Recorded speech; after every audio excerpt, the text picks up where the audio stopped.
Question of the day: how to write treatments? Here's the answer. Shannan E. Johnson, CEO of The Professional Pen, where we develop screenwriters from idea to pitch. Need help on your screenplay? Go to www.theprofessionalpen.com. Treatments are your entire screenplay in prose. They are used as a tool to sell your idea.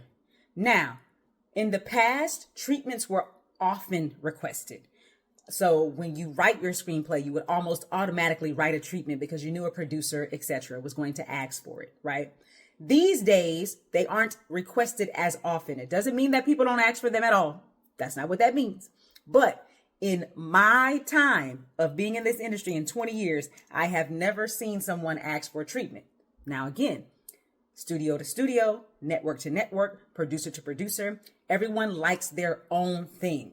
Right? Some people prefer to read the whole screenplay. Some people prefer to just see a pitch deck. Some people just want a lookbook. Some people want a treatment. Some people want an outline. It just depends on who you are working with, right? But if you're writing a treatment, then your job is to lay out the story, beginning, middle, and end in prose. It should be very concise because no one is going to read 20, 30, 40, 50 pages of a treatment. They might as well read a book or read the screenplay, right?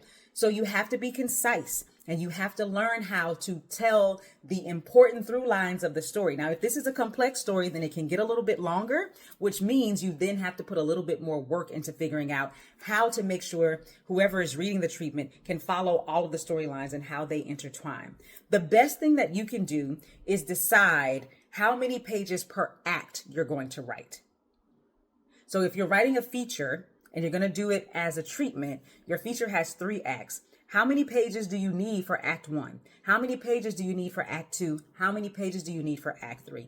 I try to tell people to stay under 10 pages, stay under 7 pages. You're really good if you can stay under 5 pages. Now you're really doing something. And if it got it down to 3 pages, you know everybody's going to read it because it doesn't take long to read 3 pages. You send 10 pages, you better be writing Game of Thrones, right? So let's say if you have 3 acts, and you do 2 pages per act, you're at 6 pages. Likely, Act 1 is not that long, and Act 3 is not that long. So you might be able to do 1 page, 1.5 pages for Act 1, 1 page or half a page for Act 3, and then leave the bulk of it, those 3 pages in the middle, for Act 2. If you are interested in screenwriting, or at least you think you are, and you want to be able to make mistakes and fall on your face in a safe space amongst other people who are also trying to figure it out, then drop in the comments the word social. I'm going to send you a link so you can join this free community. Happy writing! The Professional Pen. The